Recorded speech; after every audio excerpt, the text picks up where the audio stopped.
என்ன சொல்வது, ஒரு எக்ஸ்பென்ஷனை கர்த்தர் நமக்கு வைத்திருக்கிறார் என்று சொல்லி ஏசாயா 54 2-3 நம்ம பார்த்து இந்த வருடத்தின் முதல்ல கர்த்தர் பேசினார். அதே போல் இந்த மாதத்தில் கூட ஆதியாகமம் 26-22 படி நாம் தேசத்தில் பழகும்படி நமக்கு ஒரு இடத்தை கர்த்தர் உண்டாக்கினார் என்று சொல்லி அந்த ஸ்தலத்திற்கு ரெகோபோத் என்று அவன் பெயரிட்டான். அல்லேலூயா என்று சொல்லியெல்லாம் நாங்கள் பார்த்தோம். ஆகையினால் இந்த நாளிலும் கூட இன்றைக்கு ஒரு விசேஷித்த காரியத்தை சபையும் திருச்சபையும் சமுதாயமும் என்ற தலைப்பின் கீழாக தேவனுடைய வார்த்தைகளை நான் உங்கள் முன்பாக கொண்டு வர விரும்புகிறேன். ஏனென்று சொன்னால் தேவன் நம்மையும் திருச்சபையும் சமுதாயத்திற்குள்ளாக ஏன் வைத்திருக்கிறார் என்று சொல்லி அதனால் உண்டான காரியம் என்ன, நாம் என்ன செய்ய வேண்டும், நம்மேல் திருச்சபையின் மேலே என்ன பொறுப்பு இருக்கிறது, திருச்சபைகள் என்ன காரியத்தை செய்ய வேண்டும் என்பதை தேவனுடைய ஆவியினால நான் உணர்த்தப்பட்டவனா இந்த வார்த்தைகளை, ஏனென்றால் இதுவும் ஒரு விஸ்தாரத்திற்கான ஒரு வார்த்தையாகத்தான் இருக்கும், சபை பெருக்கத்திற்கான ஒரு வார்த்தையா இருக்கும். ஆமீன் ஆமீன். ஒருவேளை இது தனிப்பட்ட தலைவர்களுக்காக பேசக்கூடிய வார்த்தை இருந்தாலும் திருச்சபைக்கு வருகிற ஒவ்வொரு தேவ பிள்ளைகளும் இதனுடைய தேவன் என்னை அல்லது திருச்சபை எதற்கு தெரிந்தெடுத்திருக்கிறார், சமுதாயத்தில் எதற்கு என்னை வைத்திருக்கிறார் என்ற காரியத்தை நீங்கள் விளங்கிக் கொள்வீர்கள் என்று சொன்னால் நிச்சயமாகவே இந்த சமுதாயத்தில் சரி நம்முடைய வாழ்கிற வாழ்க்கைக்கு ஒரு அர்த்தம் இருக்கும் என்பதில் எந்த விதமான சந்தேகம் இல்லை. ஆகையினால தேவஜனமே, நாம் இந்த காரியத்தை அறிந்து கொண்டு விளங்கி கொண்டு இந்த செய்தியினுடைய கடைசியில் என்னுடைய பங்களிப்பு அல்லது என்னுடைய காரியம் அர்ப்பணம் இந்த சமுதாயத்திற்கு தேவன் என்னை எதற்கு தெரிந்தெடுத்திருக்கிறார், எதற்காக என்னை வைத்திருக்கிறார் என்பதை அறிந்து அதற்கு செயல்படுவதற்கு என்னை அர்ப்பணிக்கிறேன் என்று சொல்லுவீர்கள் என்று சொன்னால் நீங்கள் உங்களை அர்ப்பணியுங்கள். நிச்சயமாகவே கர்த்தர் உங்களை கொண்டு ஒரு பெரிய மாற்றத்தை இந்த தேசத்தில் அல்லது நம்முடைய சமுதாயத்தில் நாம் இருக்கிற பகுதியில் தேவன் கொண்டு வருவதற்கு அவர் ஆயத்தம் உள்ளவராக இருக்கிறார். சரி, தேவன் என்ன சொல்லியிருக்கிறார்? திருச்சபையும் சமுதாயமும் என்ற தலைப்பில் தேவனுடைய வார்த்தைகளை நான் பார்க்க போகிறோம். மத்திய எழுதின சுவிசேஷத்தின் புஸ்தகம் 16 18 வாசிக்க கேட்போம். மத்திய எழுதின சுவிசேஷத்தின் புஸ்தகம் 16 18 ஒருவர் வாசிங்க.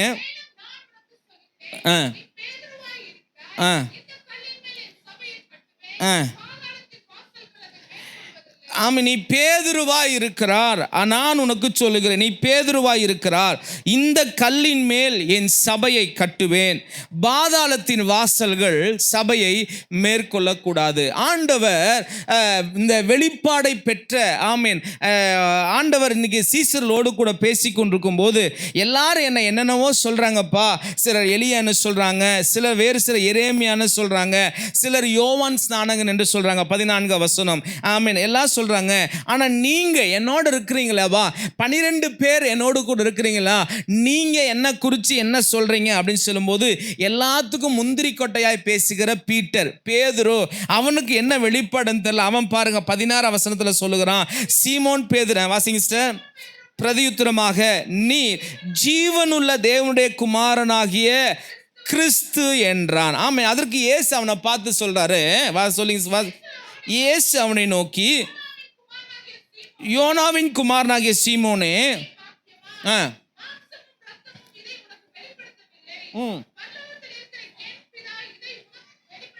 இந்த வெளிப்பாட நீ ஜீவனுள்ள தேவனாகிய கிறிஸ்து என்பதுடைய இந்த ரெவலேஷனை, இந்த வார்த்தை, இந்த வெளிப்பாட ஆண்டவர் தான் உனக்கு கொடுத்திருக்காரு, மாம்சமும் ரத்தமும் உனக்கு கொடுக்கல. ஆகினால இந்த வெளிப்பாட்டின் மேல அல்லது இந்த கல்லா இருக்கிற பீட்டராகிய உன் மேல நான் என்ன செய்ய விரும்புகிறேன் என்று சொன்னால் என் சபையை நான் கட்டப் போகிறேன். ஆண்டவர் சபை என்று சொல்லி பேசின ஒரு முதல் வார்த்தை என்று சொல்லலாம், என் சபையை நான் கட்டப் போறேன், பாதாளத்தின் வாசல்கள் அதை மேற்கொள்வதில்லை. சரி, அப்போ அவருடைய சபையை அவர் கட்ட விரும்புகிறார். யார் மூலமாய் கட்ட விரும்புகிறார் என்று சொன்னால் அவரால் தெரிந்தெடுக்கப்பட்ட மக்கள் மூலமாக அதை செய்ய விரும்புகிறார். அவர் தன்னுடைய கிரியைகளை ஏதோ அவராலே செய்ய முடியும், அவராலே அதை நடப்பிப்பார், உண்மைதான். ஆனால் ஆண்டவர் அவருடைய ஜனத்தை அல்லது மனிதர்களை அவர் நம்பி இருக்கிற, மனிதர்களை நம்பி மனிதர்களை சார்ந்து என்னுடைய சார்பில் என் மூலமாக இவர் அவர்கள் இந்த காரியத்தை செய்வார்கள் என்று சொல்லி ஆண்டவர் இந்த சபையை கட்டுவதற்கென்று ஜனங்களை மனிதர்களை அவர் தெரிந்து கொள்கிறார். அது ஒரு வசனத்தை நாங்கள் வாசிப்போம். அப்போஸ்தல நடபடிகள் 20ஆம் அதிகாரத்துக்கு நேராய் திருப்புங்களேன். 20ஆம் அதிகாரத்துக்கு நேராய் திருப்புங்க. அப்போஸ்தல நடபடிகள் 20ஆம் அதிகாரம் 28வது வசனத்தை வாசிக்க கேட்கலாம்.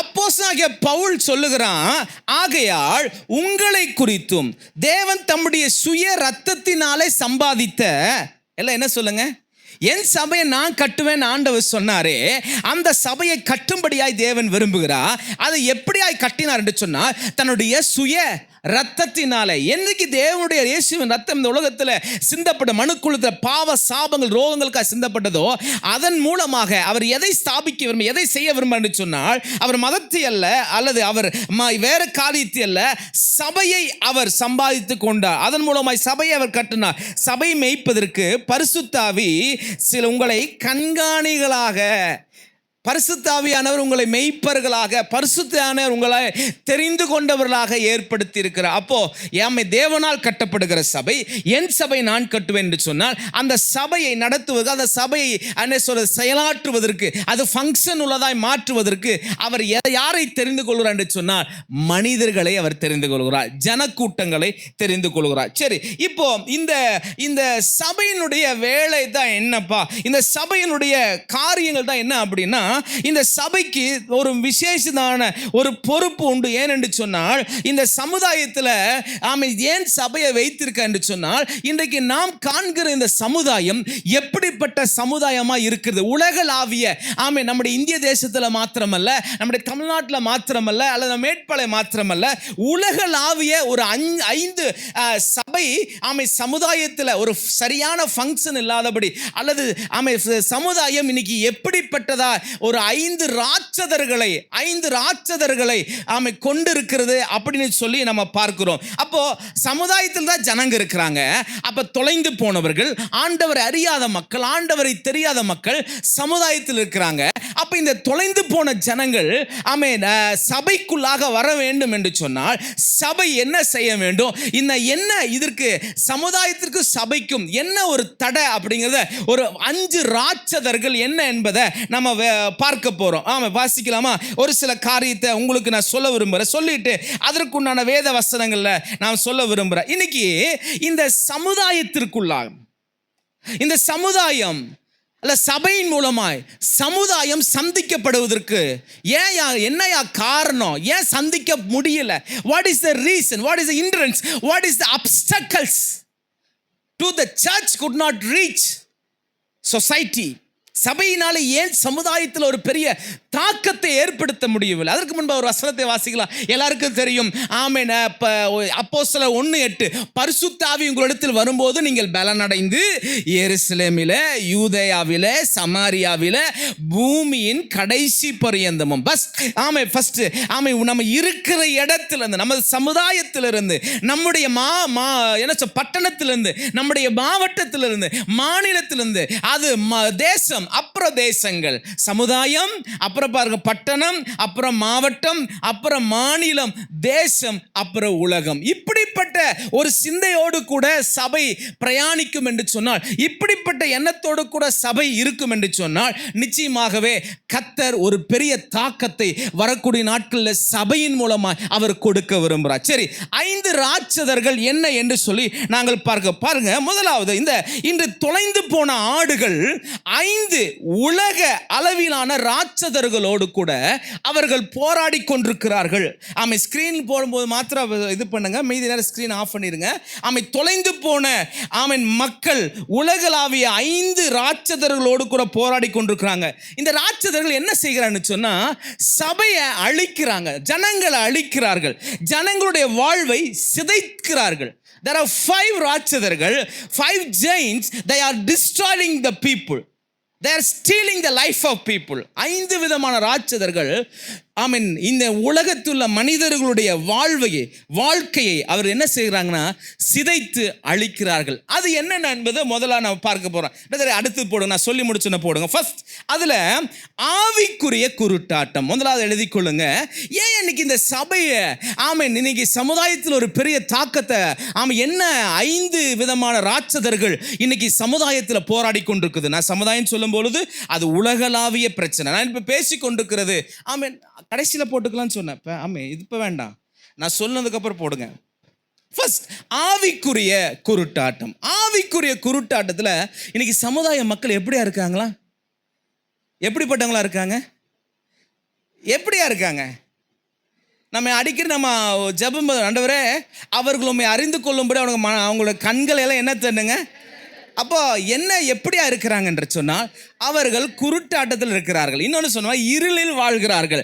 ஆமென். இயேசு கிறிஸ்துவை குறித்து தீர்க்கதரிசி சொல்லும்போது இருளில் இருக்கிற ஜனங்கள் பெரிய வெளிச்சத்தை காண்றாங்க. அப்போ இந்த உலகத்தில் உள்ள மக்கள், நம்முடைய மேட்டுப்பாளையம் மக்கள் அல்லது மாவட்டம், மாநிலம், தேசம், பட்டணங்களில் ஜனங்கள் சமுதாயத்தில் எப்படி இருக்கிறாங்கன்னு சொன்னால் அவங்களுக்குள்ள ஒரு குருட்டாட்டம் இருக்குது. அதாவது என்ன சொல்றது குருட்டாட்டம்? தேவனை ட்ரூ காட் அறிந்து கொள்ளக்கூடாதபடிக்கு, உண்மையான தெய்வத்தை அறிந்து கொள்ளக்கூடாதபடிக்கு அவருடைய கண்கள் குருட்டாட்டமாக இருக்கிறது. ரெண்டாவது அவர்கள் இன்னைக்கு எப்படிப்பட்ட காரியம்? ரெண்டாவது ராட்சதர் என்னன்னு சொன்னா ஊழல் நிறைந்த தலைமைத்துவம். ரெண்டாவது எழுதி கொள்ளுங்க. இன்னைக்கு சமுதாயத்தில் ஊழல் நிறைந்த தலைமைத்துவம், இல்லைன்னா அடக்குமுறை தலைமைத்துவம். There are second chains. இன்னைக்கு சமுதாயத்தில் எப்படிப்பட்ட தலைவர்கள் இருக்கிறாங்கன்னு சொன்னா அடக்குமுறை தலைவர்களும் ஊழல் நிறைந்த ஒரு உதாரணமா சொல்லுறேன். இப்ப கடந்த நாட்களில் ஒரு வாரமாக எத்தனை பேர் நியூஸ் பார்த்தீங்கன்னு தெரியல, ஜந்தர் மந்தில் ஒரு வாரம் யூத் மூமெண்ட் காக்ரோச் ஜனரா பார்ட்டி அப்படிங்கிற ஒரு சின்ன ஒரு இயக்கம் தான். அது கட்சியோ அல்லது அது பதிவு செய்யப்பட்ட இயக்கமோ எதுவுமே கிடையாது. சும்மா ஃபேஸ்புக்கில், இன்ஸ்டாகிராமில், ட்விட்டரில் ஒரு அக்கௌண்ட் ஆரம்பித்து அதன் மூலமாக திரட்டினதான் இவ்வளவு பெரிய இளைஞர் கூட்டம். சரி, இவங்க ஏன் கூடுனாங்க, எதுக்கு கூடுனாங்க அப்படின்னு சொல்லி பார்த்தோம்னா, இந்த நீட் தேர்வு விவகாரத்தில் இந்த கல்வி அமைச்சர், மத்திய கல்வி அமைச்சர் பாருங்க, அவர் முறைகேடு செய்து விட்டார். அப்படின்னா கொஸ்டின் பேப்பர் லீக் அவுட் பண்ணிட்டாரு. அதனால தேசம் எங்கிலும் ஒரு முறைகேடு இருக்குது. அப்போ இன்னைக்கு சமுதாயத்தில் தலைவர்கள் என்று சொல்லக்கூடியவர்கள், இந்த லீடர்ஷிப்ல இருக்கிறான்னு சொல்லக்கூடியவங்க எப்படிப்பட்டவங்களா இருக்காங்க? ஊழல் நிறைந்த தலைமைத்துவமா இருக்குது.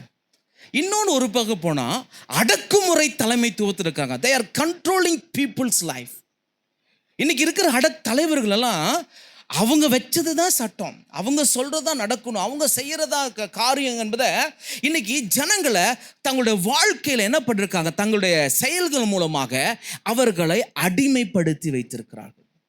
ரெண்டாவது ராட்சதர்கள். மூன்றாவது சமுதாயத்தில் மக்கள் எப்படிப்பட்டவங்களா இருக்காங்க? What is the third giant? மூன்றாவது ராட்சதர்கள் சமுதாயத்தை நம்ம பார்க்கக்கூடிய மூன்றாவது ராட்சதர்கள் என்னன்னு சொன்னா ஏழ்மை அல்லது வறுமை, பாவர்ட்டி. இன்னைக்கு சமுதாயத்தில் என்னையா இருக்குது? ஐயா, நீ நான் சொல்ற காரியங்கள்லாம் இது எங்கேயோ நடக்குதில்ல, நம்முடைய சமுதாயத்தில் நடக்கிற இந்த காரியங்களை இது வேத வசனத்தோடு ஒப்பிட்டு உங்களுக்கு நான் சொல்ல விரும்புகிறேன். பரிசுத்த ஆவி உங்களோடு கூட. அவர் மூன்றாவது ராட்சதர் என்னன்னு சொன்னா வறுமை. இன்னைக்கு ஒரு ஸ்டாட்டிஸ்டிக்ஸ் சொல்லுது என்னன்னா 20 லட்சம் குடும்பங்கள் ஒரு நாளைக்கு ஒரு வேளை சாப்பிட்றவங்க தான் இந்திய தேசத்தில். நான் வெளிநாட்டை குறித்து நான் பேசல. ஒரு கணக்கெடுப்பு சொல்லுகிறது ஒரு நாளைக்கு 20 லட்சம் மக்கள் ஒரு வேளை தான் சாப்பிட்றாங்கப்பா. இது 2 வேளை அவங்களுக்கு ஆகாரம் இல்லை. இன்னும் ஒரு கூட்ட மக்கள், இன்னும் அடுத்த ஒரு 20 லட்சம் பேர் ரொம்ப வறுமை கோட்டுக்கு. இப்ப இதெல்லாம் எதை குறிக்கிறது என்று சொன்னா பவர்ட்டி, வறுமை, ஏழ்மை. அவங்களுடைய வாழ்க்கைக்கு முன்னேற்றத்திற்குண்டான எப்படி முன்னேற முடியும்? ஆல்ரெடி இங்க யார் இருக்குதா? ரெண்டாவது ராட்சதத்தில் யாரை பார்த்தோம்? ஊழல் நிறைந்த தலைமைத்துவமும் அடக்குமுறை தலைவர்களும் லஞ்ச லாவண்யம் முறைக்கிற தலைமைத்துவங்களும். சமுதாயத்தை குறித்து நான் பேசி கொண்டிருக்கிறேன். எந்த கட்சியோ எந்த தலைவர்களோ எந்த ஒரு லீடர்ஸை குறித்து நான் பேசல. பட் சமுதாயத்தில் இருக்கிற பொதுவான காமன் காமனாக இருக்கிற இஷ்யூ மாற்ற நான் சொல்லியிருக்கிறேன். ஏன் இன்னைக்கு சபை என்ன செய்யணும் அப்படிங்கிறத குறித்து இதையெல்லாம் நாங்கள் விளங்கி கொண்டாதாங்க நாம் சபையின் மூலமாக ஒரு பெரிய தாக்கத்தை கொண்டு, எத்தனை பேர் விசுவாசிக்கிறீங்க வரக்கூடிய நாட்கள் ஒரு பெரிய மாற்றத்தை தேவன் என் மூலமாய் சொல்லுங்க, என் மூலமாக, என் சபை, நம்முடைய சபையின் மூலமாக அல்லது உங்கள் மூலமாக ஒரு பெரிய மாற்றத்தை. அப்போ ஏழ்மை நிறைந்தவளாக ஜனங்கள் அவங்க இருக்கிறாங்க. இந்த ஏழ்மை பார்த்தீங்கன்னா சொல்ல முடியாது. பார்த்தீங்கன்னா இந்த ஏழ்மையின் காரணத்தை நான் பட்டியலிட்டு கொண்டு போகலாம். சில நேரங்களில் ஒரு குறிப்பிட்ட மக்கள், வறுமை கோட்டுள்ள இருக்க மக்கள், அவங்களுக்கு ஒரு நாளைக்கு சில இடங்களில் 100 ரூபா கூட கூலி கிடைக்கிறது இல்லை. எவ்வளோ?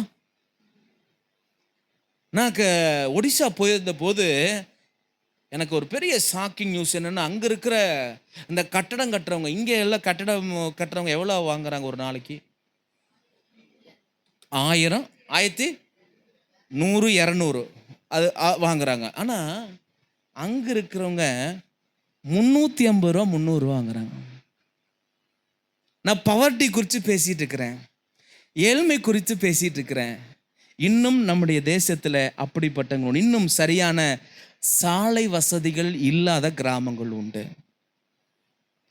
இன்னும் ஸ்கூல்கள், பள்ளிக்கூட இல்லாத நிலைமைகள் ஒடிசாவில் உண்டு. நான் போய் நேராக பார்த்ததுனால சொல்கிறேன். வாகனங்கள் இல்லை, இன்னும் ஜனங்கள் வறுமை கோட்டு கீழாக வருவாங்க. அப்போது 3வது ராட்சதர் இந்த சமுதாயத்தில் என்னென்னா ஏழ்மை, அப்புறம் வறுமை. 4வது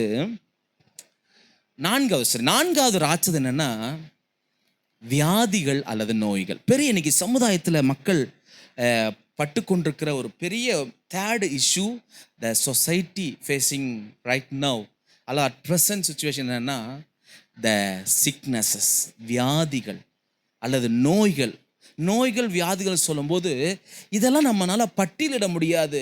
இன்னைக்கு புதுசாக பலவிதமான நோய்கள் சமுதாயத்தில் பரவி கொண்டிருக்கிறது. ஜனங்கள் அவைகளால் பாதிக்கப்பட்டு கொண்டிருக்கிறார்கள். அப்போ இவர்களுக்கு யாரு தான் தீர்வளிப்பா? ஏன்னா இங்கே ஏற்கனவே தலைவர்கள் எப்படிப்பட்டவங்களா இருக்காங்க? அடக்குமுறை தலைவர்களாகவும் ஊழல் நிறைந்தவர்களாக இருக்கிறாங்க. இப்படிப்பட்டவர்கள் வறுமை ஒழிக்க முடியுமா? இப்படிப்பட்டவர்கள் நோய்களுக்கான காரியத்தை, சுகாதார காரியங்களை செய்ய முடியுமா அப்படின்னு பார்த்தா இல்லை. அடுத்ததாக 5வது கல்வியின்மை. 5வது த அன்எஜுகேட்டட். கல்வியின்மைக்கு அதான கரெக்டாக சொல்லாமா? அன்எஜுகேட்டட்.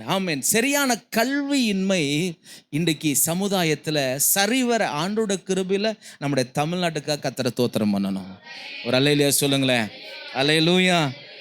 நம்முடைய தமிழ்நாடு ஓரளவுக்குன்னு சொல்கிறத விட நல்லாவே வளர்ந்துருக்குது. அல்லேலூயா. ஏன்னா நம்ம இப்போ நார்த் இந்தியா, வேணா உங்களுக்கு சந்தேகம் இருந்தால் ஒரு நாள் நம்ம சபையின் சார்பாக ஒரு ட்ரிப் என்ன பண்ணுவோம், அரேஞ்ச் பண்ணி போய் பார்த்துட்டு வருவோம் நார்த் இந்தியாவில் எப்படி இருக்குது. அல்லேலூயா. எங்கூட வந்த தம்பிமாருங்க இங்கே வந்து இட்லியே சாப்பிட மாட்டாங்க. ஒரு முறை பஞ்சாப் போயிட்டு வந்துட்டு அதுக்கப்புறம் இட்லி சாப்பிட ஆரம்பிச்சிட்டாங்க. ஏன்னா அந்த இட்லி கிடைக்கிறதுக்கு எவ்வளோ கஷ்டம்னு அங்கே போனால் தான் தெரியும். இங்கே இருந்தால் ஒரு அல்லேலூயா சொல்லுங்க பார்க்கலாம்.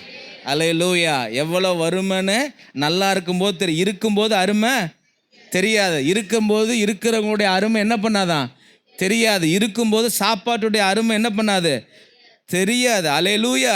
அங்கே போய் ரேஷன் அரிசியும் பருப்பும் இதவே நான் போன 10 நாளும் ரேஷன் அரிசி பருப்பு. அதுவும் பருப்பு நம்மளை மாதிரி தாளிச்செல்லாம் இல்லை, வெறும் பருப்பு. பக்கத்தில் ஒரு தட்டில் வெங்காயம், பச்சை மிளகா வச்சுக்கோங்க. உனக்கு உரப்பு வேணும்னா நீ தான் வெங்காயத்தை எது வேணும். மசாலா கிடையாது. சிக்கன் வச்சாங்க, அதில் என்ன இல்லை, நம்மளை மாதிரி வெங்காயம், தக்காளி அதெல்லாம் அரைச்சி ஊத்துறதில்லை. எப்படி இருக்குன்னு நினச்சி பாருங்க. அப்படிப்பட்ட மக்கள், கல்வி அறிவு இல்லாத மக்கள். சரிங்க, அப்போது இந்த நான் சொல்கிற ஒரு சில பாயிண்ட்ஸை நீங்கள் எழுதிக்கொள்ளுங்க. அப்போது இன்னைக்கு இந்த சபை என்ன செய்ய வேண்டும் அப்படின்னு சொன்னால், இப்போது இந்த 5 ராட்சதர் இப்போ போடுங்க பிரதர், இப்போ அந்த பாயிண்ட்டை போடுங்க. இந்த 5 ராட்சதர்களை நாங்கள் இப்போ பார்த்தோம். சமுதாயத்தில் இருக்கக்கூடிய 5 ராட்சதர்களை நாங்கள் இப்பொழுது பார்த்தோம். அது ஒவ்வொருத்தராக நம்ம சொல்ல போகிறோம். பாருங்களேன். ஆமாம், அந்த 5 ராட்சதர்கள் இன்னைக்கு சமுதாயத்தினுடைய மக்களுடைய வாழ்க்கையை அவர்கள் என்ன செய்து கொண்டிருக்கிறாங்கன்னு சொன்னா, அப்ப இந்த லைட் ஆஃப் பண்ணிருப்பா, ஃபோக்கஸ் லைட் ஆஃப் பண்ணிருங்கப்பா. ஃபோக்கஸ் லைட் ஆஃப் பண்ணிருங்க. எஃப்னு இருக்கும் பாரு, அது இல்லை. ஒன்று ஆஃப் பண்ணிட்டு வாங்க. கீழே கீழே வாங்க, கீழே பக்கத்தில், அதுக்கு பக்கத்தில். எஸ், ஓகே, இப்போ தெரியுதுங்களா? ஓகே, இப்போ 5 விதமான ராட்சதர்கள் என்ன என்பதை நீங்கள் சொல்ல போகிறீங்க. இன்று எல்லாம் என்னோட கூட சேர்ந்து போட்டீங்க. இப்போ தெரியுதா? இன்று தொலைந்து போன ஆடுகள் 5 உலகளாவிய லைட் ஆஃப் பண்ண சொன்னால் ப்ரொஜெக்டர் ஆஃப் பண்ணிட்டாங்க. தோத்துறாண்டவரே, கத்தாவே ஸ்தோத்திரம். சரி, 5 விதமான ராட்சதர்கள். ஒன்று, இன்று தொலைந்து போன ஆடுகள் 5 உலகளாவியதான ராட்சதர்களோடு போராடி கொண்டிருக்கிறார்கள். ஒன்று, எல்லாரும் சொல்லுங்க, ஆவிக்குரிய குருட்டாட்டம். 2வது, ஊழல் நிறைந்த அல்லது அடக்குமுறை தலைமைத்துவம். 3வது, ஏழ்மை அல்லது வறுமை. 4வது, வியாதிகள் அல்லது நோய்கள். 5வது, கல்வியின்மை. இப்போ 5 விதமான ராட்சதர்கள் இன்றைக்கு உலகத்தோடு கூட சமுதாயத்தில் போராடி கொண்டிருக்காங்க. இப்போ இந்த 5 விதமான ராட்சதர்கள் ஜனங்களுடைய வாழ்க்கை என்ன பண்ணி கொண்டிருக்காங்க? இந்த 5 மூலமா என்ன நடந்து கொண்டிருக்கிறது? ஆவிக்குரிய குருட்டாட்டத்தினால ஜனங்கள் இன்னைக்கு எதை வணங்கணும் எது வணங்கக்கூடாதுன்னு என்ன பண்ணல தெரியல. படித்தவர்களும் மெத்த படித்தவர்களும் பல டிகிரிஸ் படிச்சலும் இஸ்ரோ விஞ்ஞானிகளும் தாங்கள் ஆராதிக்கிறது என்னதென்று அவங்களுக்கு என்ன பண்ணல. இது எதனால? ஆவிக்குரிய. அப்போ இப்போ இவர் இப்படிப்பட்ட மக்கள் தங்களுக்காக எந்த மனுஷனை பிரகாசிக்க வந்த இயேசுவை அல்லது தேவனை, உண்மையுள்ள தெய்வத்தை அவர்கள் என்ன பண்ண வேண்டும்? அறிந்து கொள்ள வேண்டும். 2வது, இப்போ இந்த 5 விதமான ராட்சதர்கள் நாம் இந்த உலகத்தில் சமுதாயத்தில் சந்தேகித்து கொண்டிருக்கோம். சரி, இதுக்கு நடுவில் தான் ஆண்டவர் எதை வச்சிருக்கிறாரு சொல்லுங்களேன்? சபையை வச்சிருக்காரு. என்னையும் ஆண்டவர் என்ன பண்ணிருக்காரு? தெரிந்தெடுத்து வச்சிருக்காரு. சரி, இப்போ இந்த சபை என்ன செய்யணும் அப்படின்னா, இந்த மேலே கண்ட இந்த 5 பிரச்சனைகளுக்கும் அரசாங்கத்திலேயோ அல்லது அரசியல் கட்சிகளோ அல்லது அரசு சாரோ அமைப்புகளோ பெரிய அளவில் என்ன பண்ண முடியாதுன்னா, அப்பா பிரதர் ஒன்ஸ் ஆன் பண்ணினா கொஞ்ச நேரம் ஆகும், அது ஜென்ரேட் ஆகி அப்புறம் தான் விட்டுருங்க. க்ரீன் லைட் எரிஞ்சு ஒரு 3 மினிட்ஸ்க்கு அப்புறம் தான் வரும். நீங்கள் ஆன் ஆகலைன்னு மறுபடியும் ஆஃப் பண்ணி விட்டுறீங்க. ஒன்ஸ் யூ ஆன் பண்ண விட்டுருங்க. அப்போது இந்த 5 விதமான பிரச்சனைகளை யாரால முடியாதுங்க? எந்த அரசியல்வாதிகளாலேயோ அரசியல் கட்சியினாலேயோ அல்லது அரசு சாராத அமைப்புகளாலேயோ இந்த 5 விதமான ராட்சதர்களுக்கு தீர்வு காண முடியாது. அப்ப யாரை நம்பிதான் கர்த்தர், யாரை நம்பிதான் இந்த 5 பிரச்சனைக்கு தீர்வு வச்சிருக்கிறான்னா, இயேசு, உயிர்த்தெழுந்த இயேசுவின் உலகளாவிய சபைக்கு மாத்திரம்தான் இந்த அதிகாரத்தையும் இந்த வல்லமையும் இந்த சக்தியும் தேவன் கொடுத்திருக்கிறார். எத்தனை பேர் இந்த நேரத்தில் விசுவாசிக்கிறீங்க? இந்த 5 ராட்சதர்களையும் மாற்றி போட வல்லமை கிறிஸ்துவின் சபையாகிய சபைக்குன்னு எத்தனை பேர் விசுவாசி? கரங்களை சொல்லுங்க பார்க்கலாம். இந்த 5 ராட்சதர் இப்போ அப்படியே ஜெபிக்க போறோம். ஆண்டவரே, எங்க சமுதாயத்தில் காணப்படுகிற இந்த 5 விதமான ராட்சதர்களையும் ஆமாண்டவரே மேற்கொள்ள இது இல்லாமல் போக கர்த்தர் எங்களுக்கு உதவி செய்யுங்கன்னு சொல்லுங்க பார்க்கலாம். இயேசுவின் நாமத்தில் எங்க தேசம், எங்க பட்டணம், எங்க மாநிலம், எங்க மாவட்டம், எங்க தேசம், உலகம் இன்னைக்கு சைந்தித்து கொண்டிருக்கிற இந்த 5 விதமான ராட்சதர்களை கர்த்தர் நீர் இல்லாமல் போவதற்காக, சபையை தெரிந்தெடுத்ததுக்காக, சபையின் மேல ஒரு பெரிய பொறுப்பை கொடுத்ததுக்காக, சபையின் மூலமா இதை மாற்ற போறதுக்காக ஸ்தோத்திரம் ஸ்தோத்திரம் ஸ்தோத்திரம் என்று சொல்லுங்க பார்க்கலாம். கரங்களை தட்டி ஆண்டவரை மகிமைப்படுத்துங்க பார்க்கலாம். நல்லா ஆண்டவரே, இந்த 5 காரியங்கள் எல்லாம் சொல்லுங்க. இந்த 5 காரியங்கள் இயேசுவின் நாமத்தினால மாறி போகட்டும். ஹல்லேலூயா, ஹல்லேலூயா. இந்த பிரச்சனைகளை தீர்வு காண முடியும் எப்படின்னா, இயேசு கிறிஸ்துவினுடைய சபைக்கு தான் இதற்கான அத்தனைக்குமான தீர்வு. என்னையா சபை செய்யும்னா, சபைக்கு என்ன இருக்குன்னா, ஒன்று எழுதிங்க, வேகம் எழுதிக்கணும், மிகப்பெரிய பங்களிப்பு இருக்குது. இந்த 5 விதமான ராட்சதர்களை மேற்கொள்ள சபைக்கு மிகப்பெரிய பங்களிப்பை தேவன் வைத்திருக்கிறார். 2வது, பரவலான பகிர்ந்தளிப்பு இருக்கிறது. பரவலான பகிர்ந்தளிப்பு, அதை இதை இறங்கி பகிர்ந்தளிக்கக்கூடிய செய்யக்கூடிய காரியங்கள் ஏராளம் இருக்குது. இந்த சபைக்கு என்ன இருக்குன்னு சொன்னா, மிக நீண்ட வரலாறு இருக்குது. நம்ம சபைக்கு நம்ம சபைக்கு சொல்ல சரீரமாகிய கிறிஸ்துவின் சபைக்கு, அதுவும் நம்ம சபையும் தான், மிக நீண்ட வரலாறு இருக்கிறது. அப்போ மிக வேகமான விரிவாக்கம் இருக்கிறது. இதன் மூலமாக கர்த்தர் கிரியை செய்ய ஒரு பெரிய விரிவாக்கம் இருக்கிறது. உயர்வான நோக்கம் இருக்கிறது. மிக உயர்வான நோக்கம் இருக்குது. எழுதிக்கோங்க, வேகம் எழுதிக்கோங்க. மிக உயர்வான நோக்கம் இருக்கிறது. வலிமையான அதிகாரம் இருக்கிறது. உயர்வான நோக்கம் இருக்கிறது. வலிமையான அதிகாரம் இருக்குது. மிக எளிய நிர்வாக அமைப்பு இருக்கிறது. மிக எளிய, கொஞ்சம் குறைந்த அளவுள்ள ஒரு நிர்வாக திறன் இருக்குது சபையில். எட்டாவதாக ஒரு மிகப்பெரிய வல்லமை இந்த சபைக்கு, இந்த 5 காரியத்தை மேற்கொள்ளக்கூடிய வல்லமை எதுக்கு தான் இருக்குன்னு சொன்னா கர்த்தர் சபைக்கு தான் வைத்திருக்கிறார். அல்லேலூயா. இந்த கல்லின் மேல் என் சபையை கட்டுவே, பாதாளத்தின் வாசல் அதை மேற்கொள்ளாதே. இந்த கல்லின் மேல் என் சபையை கட்டுவே, பாதாளத்தின் வாசல் அதை மேற்கொள்ளாதே. அப்போ இந்த 5 ராட்சதர்கள் இல்லாம தேசத்தை தேவன் மாற்றி அமைப்பதற்கான தேவன் வேதாகமத்துல ஒரு திட்டத்தை வச்சிருக்கிறார். ஒரு அல்லேலூயா சொல்லுங்களேன். இந்த 5 ராட்சதர் இருக்காங்கன்னு ஒருவேளை ஆண்டவருக்கு முன்னையே தெரியுமோ என்னவோ தெரியாது, அல்லது உலகம் சந்திக்குமோ என்னவோ தெரியாது. இந்த 5 ராட்சதர்கள் அல்லது இந்த 5 ராட்சதர்களால இன்னைக்கு சமுதாயமும் தேசமும் பாதிக்கப்பட்டு கொண்டிருக்குது. இதை, இந்த தேசத்தை, சமுதாயத்தை மாற்றி அமைப்பதற்கான தேவனிடத்துல வேதாகமத்துல ஒரு 5 திட்டம் இருக்கிறது. அல்லேலூயா. அந்த திட்டத்துக்கு பேர் என்னன்னு சொன்னா பீஸ் பிளான் என்று அர்த்தம். என்னோட கூட சொல்லுங்க, என்ன திட்டங்க? Piece plan. என்னோட கூட சொல்லுங்க.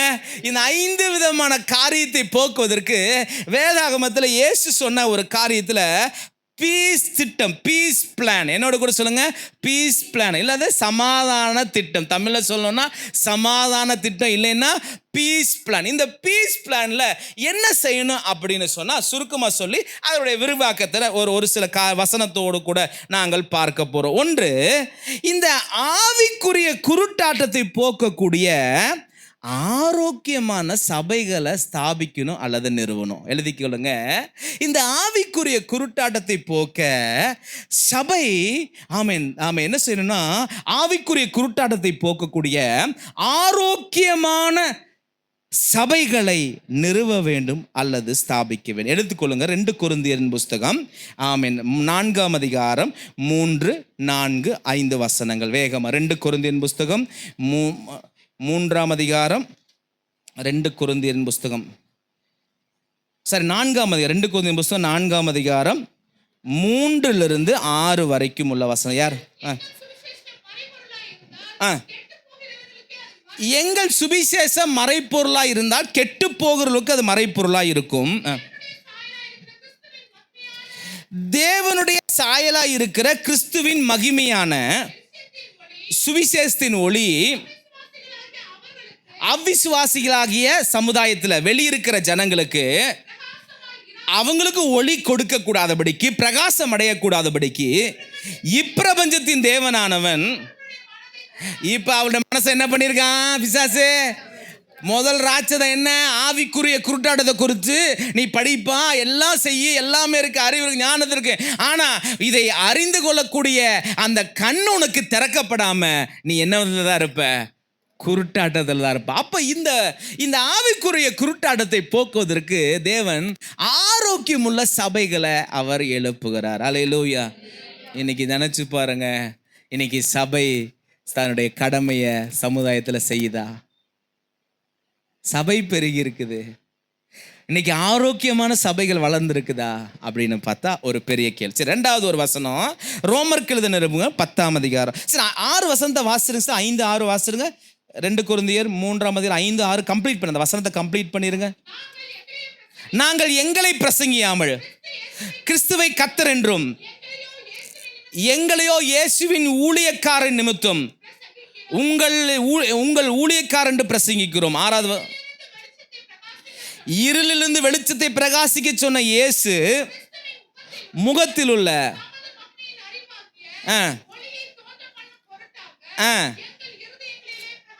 எங்க இருதயத்தை அவர் பிரகாசிட்டாரு. எதுக்கு? நாங்கள் ரூமில் இருந்து கர்த்தரை ஆராதிப்பதற்கில்ல. ஒரு அல்லேலூயா சொல்லுங்க. இதை அறிந்து கொண்ட நான் சமுதாயத்துக்குள்ளே போகணும். அல்லேலூயா, அல்லேலூயா. ரோமருக்கு 10ஆம் அதிகாரம் 13, 14, 15 சீக்கிரம். ஆகையால் கர்த்தருடைய நாமத்தை தொழுது கொள்கிற எவனும் ரட்சிக்கப்படுவான். அவரை விசுவாசியாதவர்கள், அவரை விசுவாசியாதவங்க எப்படி தொழுது கொள்ளுவாங்க? அவர்களை குறித்து கேள்விப்படாதவர்கள் எப்படி விசுவாசிப்பாங்க? பிரசங்கிக்கிறவன் இல்லாவிட்டால், இது எல்லாமே நம்மளை குறித்து சொல்லப்படுகிற வார்த்தை. ஒரு அல்லேலூயா சொல்லுங்க. இன்னைக்கு சபை என்ன செய்யுது? ஆண்டவரே ஒரு கூட்டம் மக்களை கொண்டு வாங்க அப்படின்னு உள்ளந்து ஜெபம் பண்ணுது. ஆனால் வசனம் சொல்லுது, அவர்களை விசுவாசியாதவர்கள் எப்படி ஆண்டவரை தொழுது கொள்வார்கள்? அப்படின்னா அவரை குறித்து கேள்விப்படாமல் எப்படிப்பா? அவன் கடந்த வாரத்தில் காஞ்சிபுரத்துலேருந்து ஒரு டீம் வந்தாங்க. அம்மா அவங்களுக்கு தெரிஞ்ச டீம். அவங்களுக்கு என்ன தலையெழுத்தா? காஞ்சிபுரத்துலேருந்து மேட்டுப்பாளையம் வந்து இங்கே இல்லை மக்களுக்கு தேவனுடைய சுவிசேஷத்தை சொல்லணும்னு ஒரு பாரம் தான். ஹல்லேலூயா. அது ஏன்? இது ஒவ்வொரு திருச்சபைக்கும் அவர்களுடைய ஸ்தல சபை குறித்து இந்த தரிசனம் இருக்கும் என்று சொன்னால், நான் விசுவாசிக்கிறேங்க, அந்த சமுதாயம் மாற ஆரம்பிக்கும். ஏன்னா சபை மேலே தான் கர்த்தர் ஒரு பெரிய பொறுப்பை, ஒரு ரெஸ்பான்சிபிலிட்டியை கர்த்தர் வச்சிருக்கிறார். அல்லேலூயா. சொல்லாட்டி அவரை தொழுது கொள்ளணும்னு சொல்கிறீங்களேப்பா, தொழுதுன்னு ஜெபம் பண்ணுறீங்களேப்பா, அவங்க விசுவாசியாமல் எப்படிப்பா தொழுது கொள்ளுவாங்க? எப்படிப்பா கேள்விப்படாமல் எப்படிப்பா விசுவாசிப்பாங்க? கேள்விப்படுறதுக்கு யாரோ ஒருத்தர் போய் பிரசங்கித்தான் தானேப்பா விசுவாசிப்பாங்க. புரிஞ்சுட்டிங்களா? ஆண்டவரே, எங்கள் சமுதாயத்தில் மக்களை உங்களுடைய பிள்ளைகளாய் மாற்றும், எங்களுடைய ஆலயத்தில் கொண்டு வரும் என்று சொல்லுவோம். ஆண்டவர் சொல்லுகிறார், வாசனம் சொல்லுகிறது, அப்பா அவர்கள் தொழுது கொள்ள வேண்டும் என்றால் அவர்கள் விசுவாசிக்க வேண்டுமே. அவர்கள் விசுவாசிக்க வேண்டும் என்று சொன்னால் அவர்கள் கேள்விப்பட்டிருக்கணுமே. அவர்கள் கேள்விப்பட்டிருக்கணும் என்றால் அவர்களுக்கு யாராவது இதை குறித்து பிரசங்கித்திருக்கணுமே. இது இல்லாட்டி எப்படிப்பா அவங்க தொழுது கொள்ளுவாங்க? எப்படிப்பா அந்த ஆவிக்குரிய குருட்டாட்டம் போகும்? கீழே வாசிங்க சிஸ்டர். 15ஆம் வசனம். அனுப்பப்படாவிட்டால், அல்லேலூயா, சமுதாயத்துக்குள்ள அனுப்பப்படாவிட்டால், அல்லேலூயா, நம்ம சமுதாயம் நடக்கும்போது நமக்கு ஒரு பாரம் வரட்டும். அல்லேலூயா. ஆண்டவரே, என்னை தெரிஞ்சு கொண்டது என் சமுதாயம் அனுப்பப்படாவிட்டால் எப்படி பிரசங்கிப்பார்கள்? சமாதானத்தை கூறியும்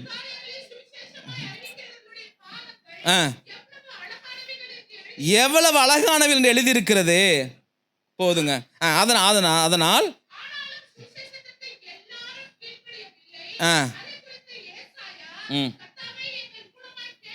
அட கேள்விப்பட்டவனா விசுவாசினா இல்லை, ஆனால் சொல்ல வேண்டியது நம்முடைய கடமைங்குது.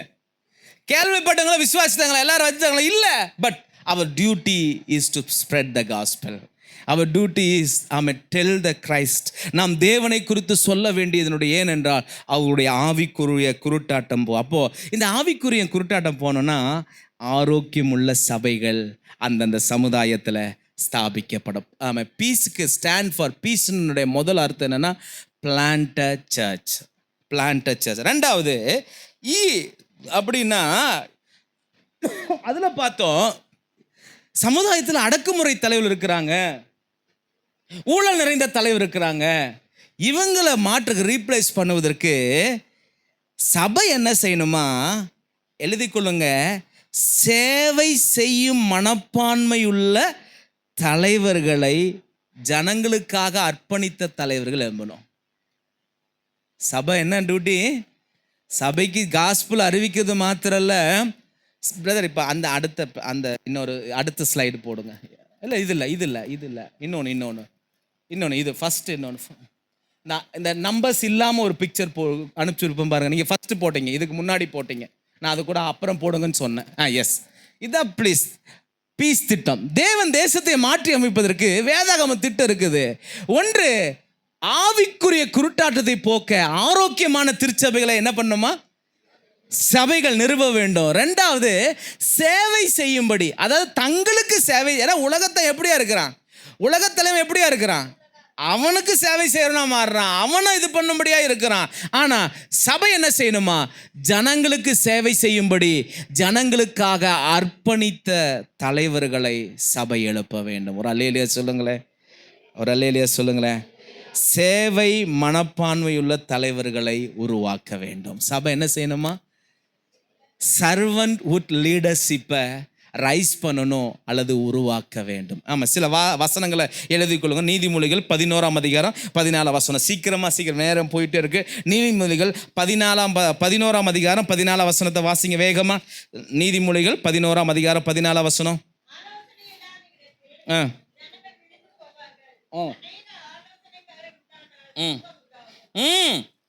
ஆலோசனை இல்லாத இடத்துல ஜனங்கள் என்ன பண்ணுவாங்களா?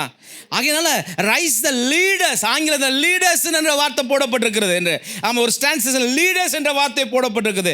ரெண்டாவது வாசிங்க 28:2 வாசிங்க. நீதிமொழிகள் 28:2 வேகமா. நீதிமொழிகள் 28:2. தேசத்தின் பாவத்தின் நிமித்தம் அது அதிகாரிகள் அநேகராக இருக்கிறாங்க. புத்தியும் அறிவும் உள்ள மனுஷனை சபை எழுப்ப வேண்டும். அது அந்த பொறுப்பு யார்கிட்ட உண்டு என்று சொன்னால் சபைக்கு உண்டு. ஒரு அல்லேலூயா சொல்லுங்க பார்க்கலாம். அல்லேலூயா. அடுத்த வசனங்களை வாசிங்க வேகமா. 28ஆம் அதிகாரம் 15ஆம் வசனத்தை வாசிங்க.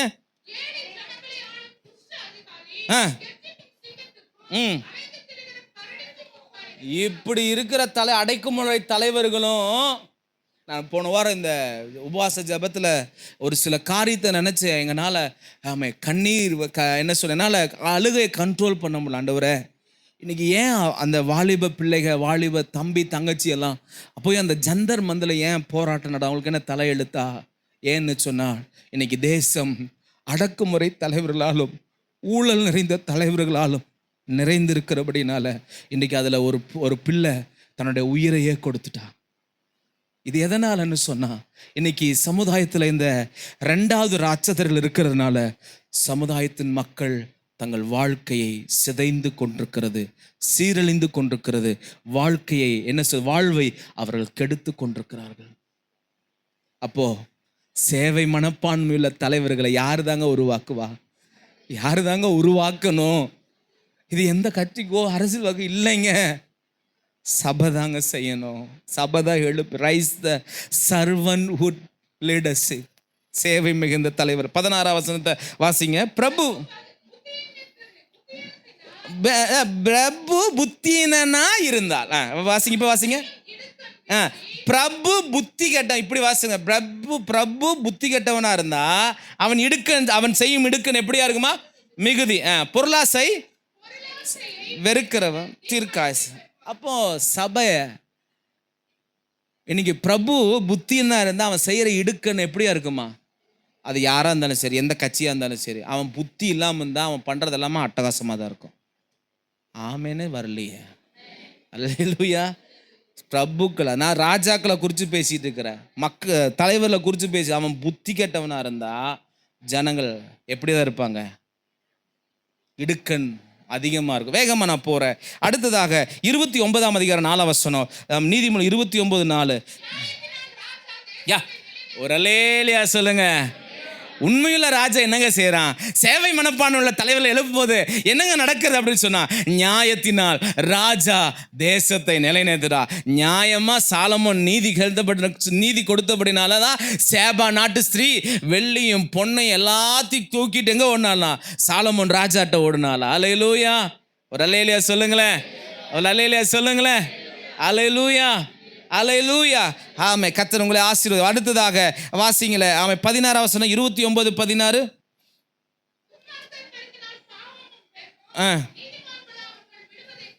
நீதிமான்கள் எழும்ப வேண்டுங்க, அப்பதான் தேசம் அடுத்தது 4வது, P stand for plant a church, E stand for equip servanthood leaders. அடுத்த இதில் உங்களுக்கு ஸ்லைடில் வரும். சேவை செய்யும்படி ஜனங்களுக்காக அர்ப்பணித்த தலைவர்கள் எழுப்ப வேண்டும்.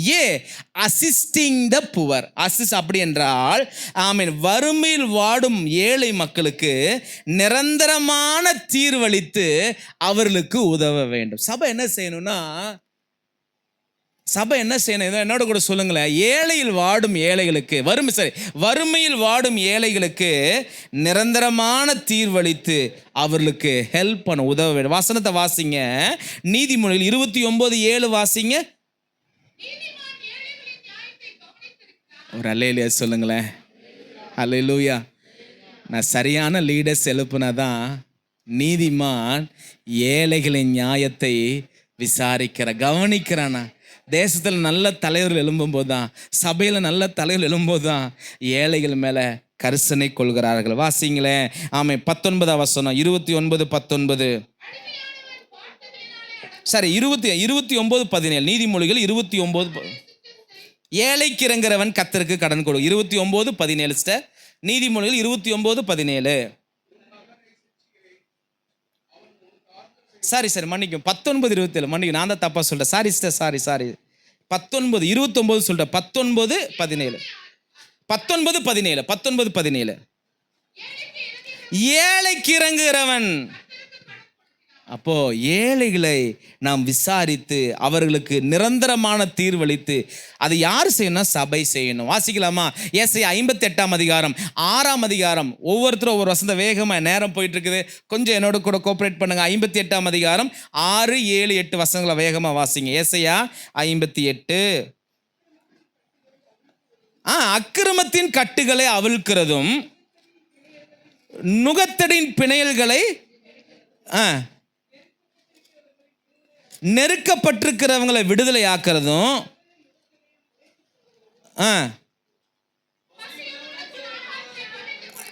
பசியுள்ளவனுக்கு ஆகாரத்தை பகிர்ந்து கொடுக்கிறதும் துரத்துண்ட சிறுமியான வீட்டில் சேர்த்து கொள்ளுகிறதும் வஸ்திரம் இல்லாதவனுக்கு அவனுக்கு வஸ்திரம் கொடுக்கிறதும் மாம்சமானவனை ஒழிக்காமலும். இதுதான் உபவாசமா? நம்ம நினச்சிட்டு இருந்தோம் என் நாவில் ஒரு சொட்டு தண்ணி படாமல் ஜெபம் பண்ணணும்னு ஜெபிச்சிருந்தோம். நமக்கு உபவாசம் அப்படி தான் இருந்தது. ஆனால் வேதம் சொல்கிற உபவாசம் என்னன்னா, எல்லாரும் சேர்ந்து படிக்கல 6, 7 வசனத்தை. அக்கிரமத்தின் கட்டுகளை அவிழ்க்கிறது 1, நுகத்தடியின் பிணையல்களை நெகிழ்கிறது, நெருக்கப்பட்டவர்களை விடுவிக்கிறது, சகல நுகத்தடிகளையும் உடைத்து போடுகிறது, பசியுள்ளவனுக்கு ஆகாரத்தை கொடுக்கிறது, துரத்துண்டவனை சிறுமியான வீட்டில் சேர்க்கிறது, வஸ்திரம் இல்லாதவனுக்கு வஸ்திரம் கொடுக்கிறது, அவனுக்கு வஸ்திரம் கொடுக்குதும், உன் மாம்சமானுக்கு உன்னை ஒழிக்காமல் இருக்கிறது அல்லவோ எனக்கு. எல்லாரும் சொல்லுங்க. அப்போ ஏன் என்னோட உபவாச ஜெபம் கேட்கப்படலன்னா, மேலே இருக்கிறத ஒன்றுமே செய்யலை, ஆனால் எதை தான் செய்கிறேன்?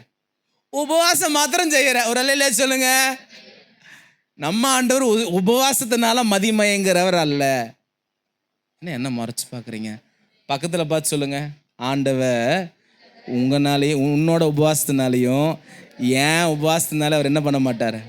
அவர் மனசை மாற்றிலாம் நினைக்காதீங்க. அவர் சொல்கிறதன்படி நடந்துட்டு போய் உபவாசம் இருந்தோம்னா இம்மீடியட்டான ஆன்சரை கற்றுக்கணும். வேகமாக போகிறோம். அடுத்தது, வியாதியஸ்தர்கள் மேல் கரிசனை கொண்டு அவர்களுக்கு சிகிச்சை அல்லது சுகப்படுத்துவது, அவங்களுக்கு ஜெபிப்பது, அவங்களுக்கு ஹெல்ப் பண்ணுவது. Care for the sick. C stand for care for the sick. C stand for வசனம் மாத்திரம் எழுதி கொள்ளுங்க. மத்தேயு 25:14-46 ஆண்டவர் சொல்றாரு, நான் வியாதியாக இருந்தேன், நான் பார்க்க வந்தீங்களா? நான் வஸ்திரம் இல்லாதவனாக இருந்தேன், எனக்கு வஸ்திரம் கொடுத்தீங்களா? நான் உணவு இல்லாதவனாக இருந்தேன், எனக்கு உணவு கொடுத்தீங்களா? இப்படிப்பட்டவனாக இருந்தேன். அப்போ இவங்க கேட்பாங்க, ஆண்டவரே நான் எப்போ அப்படி நீங்கள் எப்போ அப்படி வந்தபோது ஆண்டவர் சொல்றாரு, உங்களில் இருக்கிற சிறியவர்களுக்கு நீங்கள் எதை செய்தீர்களோ அதை எனக்கே செய்தீர்கள். அல்ல வசனம் மாத்திரம் எழுதி கொள்ளுங்க. ஆமென். மத்தேயு 25:14-46, 1 யோவான் 3:17, யாக்கோப்பு 5:13-16 வரை உள்ள வசனங்கள் வேகமாக எழுதி கொள்ளுங்க. நன்றி ஆண்டவரே, நன்றி. சீக்கிரமா அடுத்து 5வது E. C stand for care for the sick. 5வது இ ஸ்டாண்ட் ஃபார் எஜுகேஷன். கல்வி. அறிவில்லாத முதியவர்கள் மற்றும் பிள்ளைகளுக்கு கல்வி அறிவித்தல். ஒரு அல்லையில சொல்லுங்களேன். ஒரு அல்லையில வேகமாக எழுதிங்க. நீதிமொழிகள் 3:13-18 வரைக்கும்.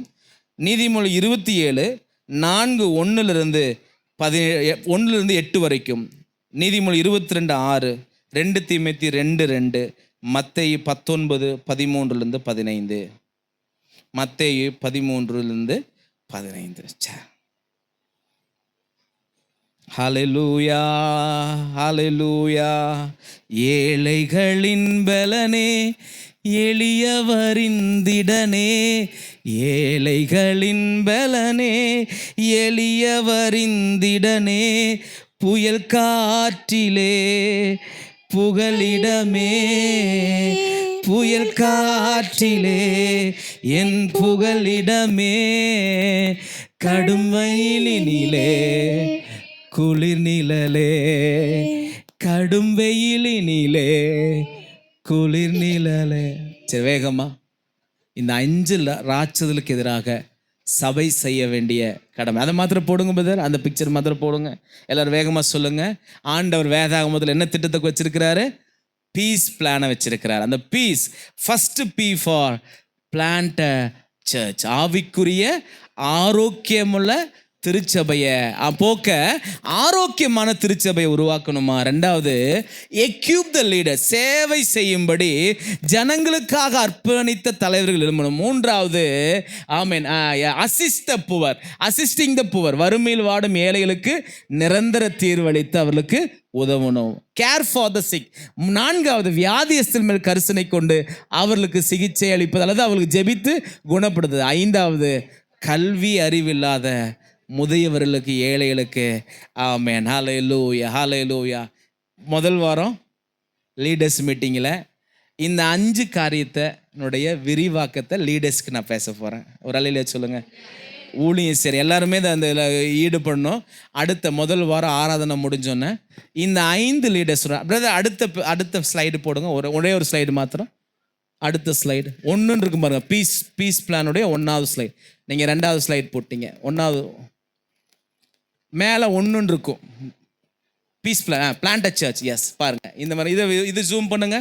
சரி, பிளான்ட் சர்ச், பிளான்ட்டை ஒரு ஹெல்த்தியான ஆரோக்கியமுள்ள சபையை பண்ணணும்னா நான் இதை தலைவருக்கு நான் பேச வருவேன். இது நான் எல்லாருக்கும் நான் பேச முடியாது. அது என்ன பண்ணணும்? ஜெபம் செய்யணும், ஜெப நடை போகணும், சமாதான பாத்திரத்தை கண்டணும்.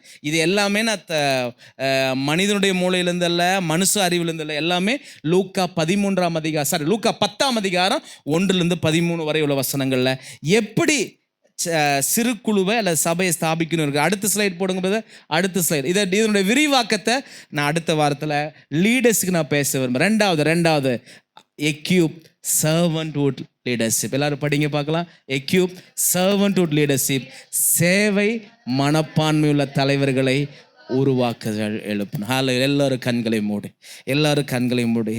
நான் இந்த சமுதாயத்தில் இருக்கிற 5 ராட்சதலை சொல்லிட்டேன். இன்னைக்கு இந்த 5 விதமான ஊழியமும் சபையில் நடக்க வேண்டும். இன்னைக்கு சிறு குருக்களை நிறுவ வேண்டும். அந்த இது போடு, பீஸ் பிளான் போட்டுருங்க. பீஸ் பிளான், பிளான்ட் சர்ச் நான் இது பண்ணணும். எல்லாமே சேர்ந்து இருக்கிற மாதிரி நான் சர்ச்சை ஒரு சிறு குழுவை அல்லது ஒரு பிராயஸில் நான் ஸ்தாபிக்கணும். பீஸ் பிளான் இருக்கும் பாருங்க. அடுத்ததாக சேவை செய்கிற தலைவர்கள், ஆண்டவரே வறுமையில் வாடுறவங்களுக்கு உதவி செய்யணும், வியாதியஸ்தர்கள் மேலே கரிசனை, அவங்களுக்காக ஊழியம். இந்த 5 காரியமும் செய்யறதுக்கு சபையில் 5 விதமான மக்கள் இருக்கிறாங்க. இதில் சொல்லப்பட்ட அந்த 5 விதமான ஊழியத்தில் ஏதாவது ஒரு ஊழியத்தை உங்களால் செய்ய முடியும். ராமன் சொல்லுங்க பார்க்கலாம். நீங்கள் ஏதாவது இதில் எந்த ஏரியாவில் நீங்கள் இன்ட்ரெஸ்டடாக இருக்கீங்க? வியாதியஸ்தலுக்கு ஜெபிப்பது, அவங்கள போய் பார்ப்பது, விசாரிப்பதா, இல்லது நல்ல ஒரு தலைவராக நீங்கள் உருவாக்கப்படணும்னா, இல்லை ஏழைகளுக்கு உதவுதா, அவங்களுக்கு என்னால் முடிந்தது, இல்லது அவங்களுக்கு வருமானம் வரக்கூடிய காரியத்தை நான் செஞ்சு கொடுக்கறது. சைனாவில் ஒரு பழமொழி இருக்குது. உங்கள்கிட்ட ஒருத்தன் மீன் கேட்டான்னா அவனுக்கு மீன் கொடுக்காத, அவனுக்கு மீன் பிடிக்க கற்றுக்கொடும். ஒருத்தவன் அவனுக்கு பசிக்குது, ஏதாவது செய்து எனக்கு மீன் ஏதாவது கொடுன்னு சொல்லும்போது அவனுக்கு நீ உங்கள்கிட்ட இருக்க மீனை கொடுத்து, அதான் என்னென்னா பணம் இல்லாத உங்கள்கிட்ட பணம் கேட்குறேன்னா பணத்தை இல்லை, அந்த பணம் எப்படி வர வேண்டும் என்று அந்த வருமானம் வரக்கூடியதான திட்டங்களை, செயல்களை அவனுக்கு என்ன பண்ண சொல்லிக்கொடும். அல்லது உங்களுடைய காரியங்கள் நிமித்தமாக அவங்களுக்கு அதை செய்யுங்க. அடுத்தது கல்வி. எத்தனையோ டீச்சர்ஸ் இருக்கீங்க, எத்தனையோ நல்ல எஜுகேட் இருக்கிறீங்க. ஃப்ரீ டியூஷன் சமுதாயத்தில் தேவை. ஏன்னா ஆரோக்கியமுள்ள சபை எழுப்ப வேண்டும். அல்லேலூயா. அல்லது நல்ல என்ன சொல்கிறது, இலவச தையல் வகுப்பு அல்லது ஃப்ரீ டியூஷன் அல்லது கம்ப்யூட்டர் சென்டர், இப்படியெல்லாம் ஒரு நல்ல காரியங்களை செய்யும்போது சமுதாயத்தை சபையின் மூலமாக நாம் சந்திக்கலாம். ஆக அது நிமித்தம் ஒரு பெரிய எழுப்புதல் உருவாகும். இன்றைக்கி நம்மளை எப்படி வச்சுட்டாங்கன்னா, சமுதாயத்துக்கு உங்களுக்கும் தொடர்பே இல்லை, நீ சமுதாயத்திலேருந்து உலகத்திலிருந்து பிரித்தெடுக்கப்பட்ட, அதனால் அது எப்படி வந்துட்டு போட்டு நீ எங்கேயோ இல்லை, நம்முடைய மையத்தில் கத்தரை வச்சிருக்கிறார். எத்தனை பேர் இந்த காலை நேரத்தில் ஆண்டவரே இந்த 5 வகை ஊழியத்தில் எனக்கு ஒரு பங்கை வச்சிருக்கிறீங்களே, நான் என்ன செய்யணும் எனக்கு சொல்லுங்கப்பா. உங்களை கைட் பண்ணவும் உங்களை வழி நடத்தவும் ஊழியக்காரனாக நான் ஆயத்தமாக இருக்கிறேன். எல்லாரும் கண்கள் அடைக்கப்பட்டிருக்கட்டும். இந்த 5 விதமான ஊழியத்தில் நான் ஏதோ ஒரு ஊழியத்தை நான் செய்ய விரும்புகிறேன் அப்படின்னு சொல்கிறவங்க, இதை நீங்கள் பேசிக்கொண்டிருக்கும் போது கர்த்தர் என்னோட பேசினார், பாஸ்டர் ஆண்டவர் ஏதோ என் மூலமாக செய்யணும், நான் இது வரைக்கும் நான் வேஸ்ட்டாக என் நாட்களை கழிச்சிட்டேன், I want to do something for my God, என் தேவனுக்காக இந்த 5ல் ஏதாவது ஒரு காரியத்தை நான் செய்ய விரும்புகிறேன் அப்படின்னு சொல்கிறவங்க உங்களுடைய கரங்களை உயர்த்துங்க. எல்லா கண்கள் அடைக்கப்பட்டிருக்கட்டும். எல்லார் கண்கள் அடைக்கப்பட்டிருக்கட்டும்.